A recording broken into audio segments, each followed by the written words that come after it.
Mr. Speaker, pursuant to the rule, I'm claiming our time for the next 20 minutes of debate. The gentleman from Minnesota is recognized. Thank you, Mr. Speaker. I rise today in strong support of H.R. 83, the Omnibus Appropriations Bill for 2015, and yield myself such time as I may consume.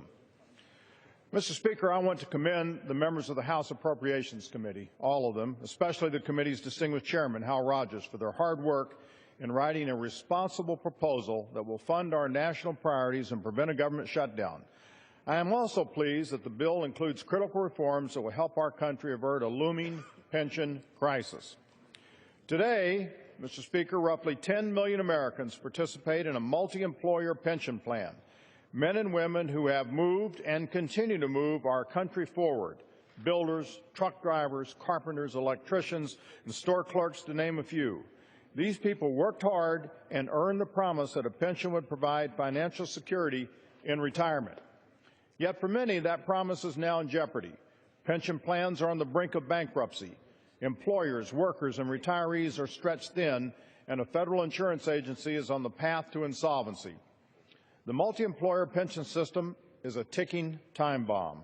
When the bomb goes off, businesses will close their doors, workers will be laid off, taxpayers will be on the hook for a multi-billion-dollar bailout, and retirees will have their benefits cut or wiped out entirely.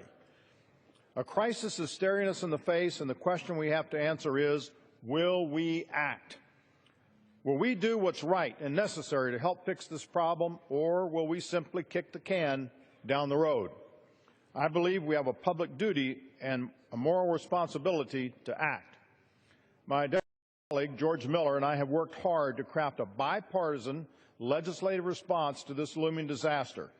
With the help of our friend, Dr. Phil Rowe, and the work of many employers and union leaders, we've reached agreement on a series of reforms that offer the best chance we have to protect taxpayers, working families, and retirees. Our bipartisan proposal includes tough medicine for a pension system in critical condition. It requires higher premiums so the federal backstop can meet its obligations without taxpayer assistance. It also provides new tools to trustees to help plans avoid insolvency, including the ability to adjust benefits. Let me be clear. If we reject this bill and continue the status quo, benefits will be cut. It's only a matter of time. As plans go under, the federal government inflicts maximum pain on the maximum number of people. But if we offer trustees more flexibility, they can avoid insolvency and provide retirees greater financial security. We have a choice between an axe in the hand of a first-year med student or a scalpel in the hand of a trusted surgeon. This isn't easy. No matter what happens, retirees will face some difficult hardships. That is why the proposal includes numerous protections, but most importantly, it ensures all retirees are better off than if we did nothing. This isn't a perfect solution. I'm disappointed we couldn't do more to modernize the system or provide workers more options to plan for their retirement. Make no mistake, this is the first step in addressing a tough problem, and it won't be the last. Despite its shortcomings, this is a strong proposal that deserves our support. We cannot let this opportunity pass by. This problem will be harder to solve after the bomb goes off. I urge my colleagues to do what's in the best interest of workers, employers, and retirees by supporting this bipartisan agreement. Before I close, Mr. Speaker, I want to thank some members of the staff day and night to make this happen, starting with my staff director, Julianne Sullivan, and workforce policy director, Ed Gilroy. I also want to thank Brian Kennedy, Megan O'Reilly, and Julia Cray of Mr. Miller's staff for all of their hard work. And last, but certainly not least, I'd like to offer my deep appreciation to a trusted member of my team, Andy Banducci. Andy has poured more time and energy into this effort than anyone else, and he's earned the right to a good night's sleep. Finally, I'd like to extend my sincere thanks to my colleague, George Miller, who will leave this chamber after 40 years of public service. Without his courage and determination to do what is right, this effort would not have been possible. Through it all, he has been a trusted friend and ally. George has long been a tireless advocate for working families from the start of his distinguished career down to these final moments in Congress. He will leave behind a lasting mark on the House and on the Education and Workforce Committee. We haven't agreed on every issue.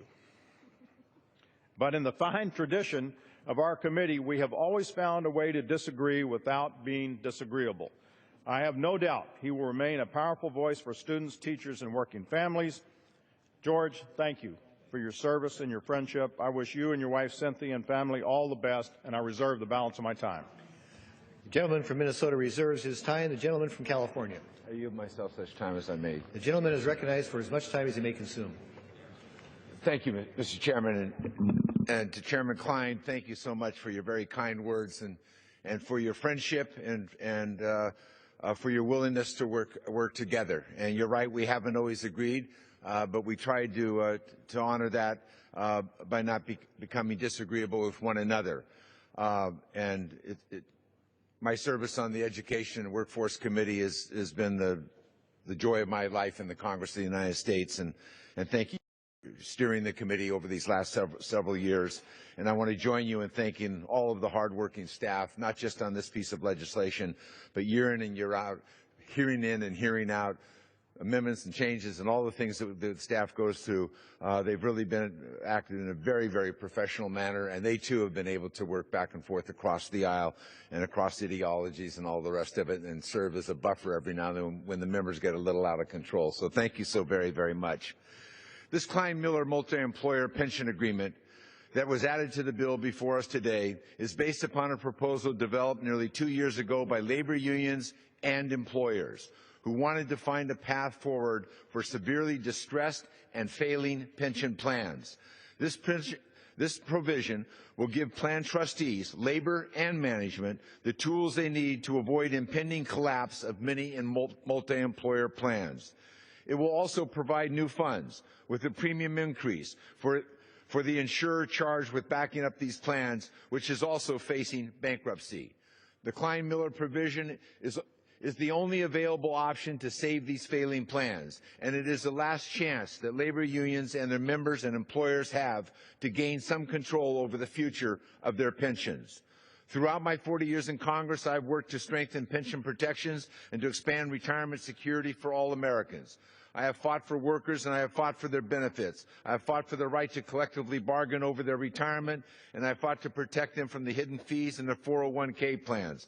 I fought to protect them from conflicted investment advice that could have put their retirement security at risk. It is my commitment to workers and their retirement security that brings me here today. We have an obligation to reform the multi-employer system so that we can protect the retirement security of workers nationwide.